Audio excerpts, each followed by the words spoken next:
গত ২১শে আগস্ট বৃহস্পতিবারের ঘটনা। সেদিন আমি আমার সাইকেল পরিষ্কার করতেছিলাম, তো হঠাৎ এক দুর্ঘটনায় আমার ডান হাতের দ্বিতীয় আঙ্গুলটা কেটে যায়। এতটাই গভীরভাবে কেটে যায় যে আমাকে সঙ্গে সঙ্গে ডাক্তারের কাছে নিতে হয়। তো ডাক্তার ৩টা সেলাই দিয়েছেন। সেদিন আমার পরিকল্পনা ছিল আপনাদের জন্য সাইকেল পরিষ্কারের একটি ভিডিও বানানোর, কিন্তু দুঃখজনকভাবে দুর্ঘটনার কারণে সেটা আমার দ্বারা সম্ভব হয়নি। আমি নিজেও খুব আফসোস করেছি, কারণ আমি ভেবেছিলাম সেদিনের ভিডিওটা আপনাদের ভালো লাগবে। আসসালামু আলাইকুম এভরিওয়ান, সবাই ভালো আছো? অ্যান্ড আল্লাহর রহমতে আলহামদুলিল্লাহ দিন আমিও ভালো আছি। তো ভিডিওর ইন্ট্রো এবং থাম্বনেল দেখে সবকিছু বুঝে গিয়েছেন, নতুন করে আর বলার কিছুই নেই। আপনারা যারা এখন এই ভিডিওটা দেখছেন, এটা আসলে ২১শে আগস্টে আমি করেছিলাম। যদি পুরো ভিডিওটা দেখেন তাহলে পরিষ্কার বুঝতে পারবেন কখন আমার হাতটা আটকে যায় এবং কিভাবে কেটে যায়।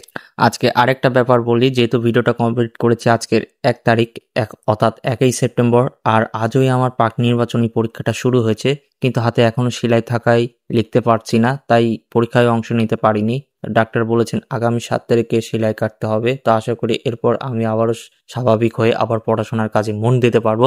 হয়তো অনেকের মনেই প্রশ্ন আসতেই পারে, ডান হাতের আঙ্গুলে আঘাত থাকলে আমি ভিডিও এডিট করলাম কিভাবে? আসলে কষ্ট হলেও বা হাত দিয়ে ভিডিওটা এডিট কমপ্লিট করেছি শুধু আপনাদের সঙ্গে শেয়ার করার জন্য। সবাই আমার জন্য দোয়া করবেন আর আপনারাও ভালো থাকবেন।